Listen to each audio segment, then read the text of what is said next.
Batman number 35, Tom King writing and Joel Jones on art.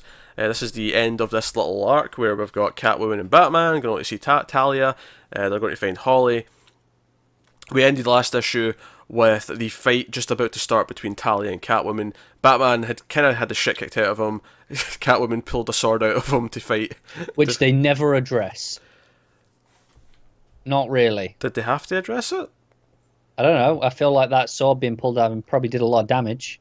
Yeah, he looks hurt. He's struggling to get up, and he's been helped out at the end. Like that's enough. Yeah, I guess. That's literally never even occurred to me.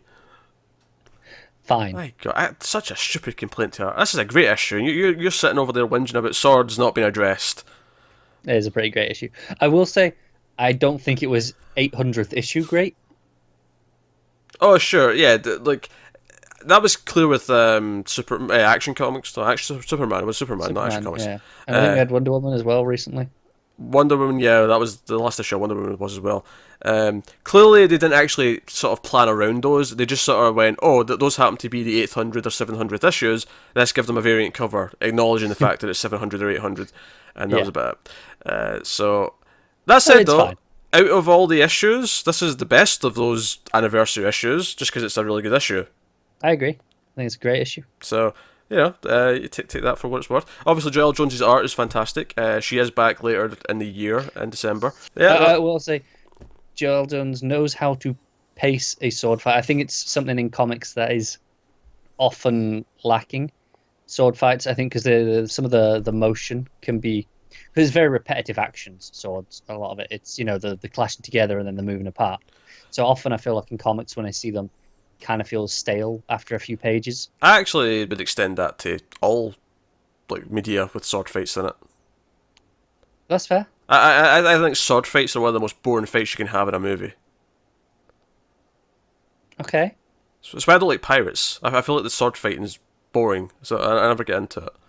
I think the pirate sword fighting is pretty boring. Yeah, but I think stuff in general, if you do it properly, I think can look great. But I think it's harder in comics because of the sense of motion between the actions that kind of builds it. I mean, the actions in the fight's fine. For me, it's all about the dialogue. It's all about the dialogue's right. I was just while we're on the art, I thought I'd praise that specifically. It was all about the banter between Talia and Catwoman and the conversation about whether or not she's worthy for Batman, and does Talia see Batman as worthy? And Catwoman's like, what? Do you think he's the best there is? He's not the best there is. And it kind of comes, it's this genuine attraction that Catwoman has for him, where it's, he's broken. He's this broken man. He's got this childhood fantasy where he wants to fight crime for the rest of his life, and I'm always going to be second to that. But you know what? I love him anyway. For some reason, this stupid man, I stupidly love him. And yeah, it makes the relationship more real. There's no idolizing. There's no they're perfect for each other. It's no, this is realistic. Yeah, it's just it's just not because of a reason. She just does. It's that simple, which is actually very realistic. Because most people don't love someone for a reason. It's just no. You just feel it, and that's it. And you can't explain it. You can't even control it. You just have to put up with the fact that you do. And you got that. Although, honestly, the show stealers, I think, of this issue are Dick and Damien, who are still sitting outside the entrance. They're such a good pairing. Why have we not got a book with them? It's coming. It better be. It's coming. Nightwing and Robin, especially after this conversation, because they're basically talking about, why do you think he did it, or why didn't he tell us, and they're a bit upset. And Damien hits out with, because he's Batman and I'm Robin, I should know. And Nightwing's like, what? Did you just say that out loud? Did the words just come out of your mouth? He's Batman and I'm Robin. It's like shut up, Dick. It's like, yeah, he should have told us. And hey, we should be partners. And he's like, would you stop talking, Dick? It's like, okay, sure, because I'm Nightwing and you're Robin. Oh, it was killing me. And he just keeps rubbing it in, and it was cracking me up so much. That said, I even like the ending, because after the whole fight goes down, I like that Talia actually, like when Catwoman finishes fighting with Talia, and she hold my sword for me, and she stabs Talia, and she goes over to talk to Holly, and that little moment when she's talking to Bruce, and she's like, "Hey, so this is your betrothed?" He's like, I like her. Yeah. And I kind of saw it going that way the whole time. Where at the end, Tyler's just going to kind of respect her for holding her for her own, holding her own. But I think it was the only way it could work and not Yeah. feel cheap. but it was still satisfying. But the moment I really liked at the end was I don't get enough of Selena interacting with the Robins, and I feel like we might get more of it now if we're at least going through the motions of them getting married, or if they're going to be married for a while. Because I feel like her interacting with Damien could be nothing but Yeah, gold. these last two panels are just fantastic in terms of that interaction. Yeah, because he says, "Oh, did you run into mother? What happened?"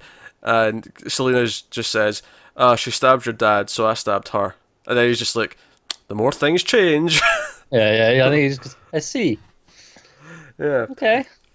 But no, I like it from an emotional point of view because Dick says to Damien, "It's like, oh, Batman is it's for the first time he's actually trying to be happy, but it's one thing that he's really bad at because he's a lot of things, but he's not selfish. And to be happy and to ask for something like this, it's asking that it's about him, and that's kind of the opposite of what And he does." I thought that parallels really nicely with Selena, who is being selfish. She is asking Holly to be, to come forward and own it so that she can be happy.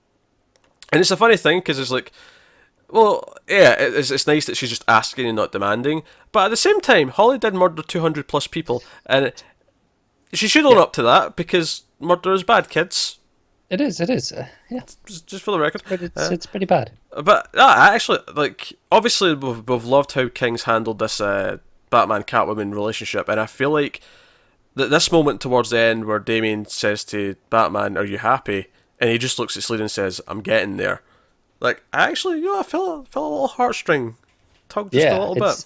It's moments like that make me go, this relationship should exist. Because I think it's fair to question if we want this. Because there's the classic trope of, okay, once you force these characters into a relationship, is it going to be just a matter of time till it break up, or for the drama's sake, or does it get stale? But it's moments like this that go, no, this is worth doing. It's actually one of my biggest complaints about comic book, not just comic book writers, but just writers in general. This idea that if you put a character in a relationship, if you marry a character, that then it's difficult to write for them. I don't believe that at all. I think it's just, I honestly think that's a lazy excuse because I agree. There is a plethora of things you can do with a married character. Like, obviously, the one that everyone always brings up is Spider-Man, because Spider-Man was married for X amount of years, and then they threw it away, and now it's like, no, he's never getting married again. We're not having that because you can't do interesting stories. Like, bullshit, you can. Superman right now has been the best Superman in a long time because he's married and he's got a kid. It's opened the door for all these different things. I agree, and I mean, remember during the New 52, there was a supposed editorial mandate of no marriage, no one. Yeah, poor Batwoman got the brunt of that. Yeah, and obviously that came out really badly because people thought it was no gay marriage, and then they had to clarify. It's like, oh no one's getting married. It's like, okay, that's still awful.